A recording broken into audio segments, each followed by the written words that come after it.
I'm surprised how big these watermelons are. They're supposed to be these small baby melons, and this thing's huge. But I'm gonna wonder, when is it gonna be ripe? I think this is supposed to tell me. I'm gonna need some help. Decide when it's ripe, ready to pick. This was green a couple days ago. Now, I don't know, did I do something to hurt it? Thump it. Sounds right. Being a novice at assessing a watermelon's ripeness, I needed help in deciding whether to pick now or to pass. I did some research and came up with a 4-part test, and here they are. Test 1. Is the tendril brown? Yes, each one passed this test. Test number 2, the yellow bottom. So, it should be a nice yellow. They say if it's white, it's not ripe. If it's a deep yellow, it's ripe. So, in that regard, it's ripe. This one also has a deep yellow spot. Not as big, but still the right color.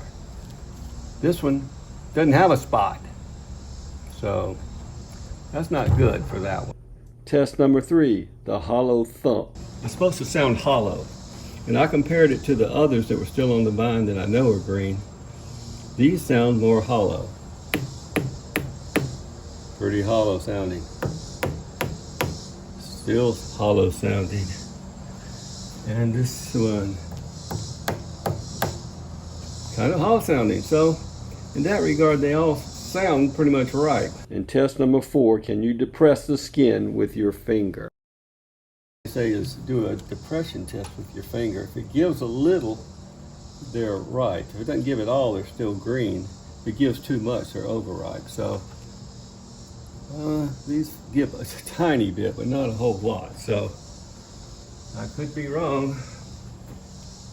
Oh, this one has a good indentation, actually more than those.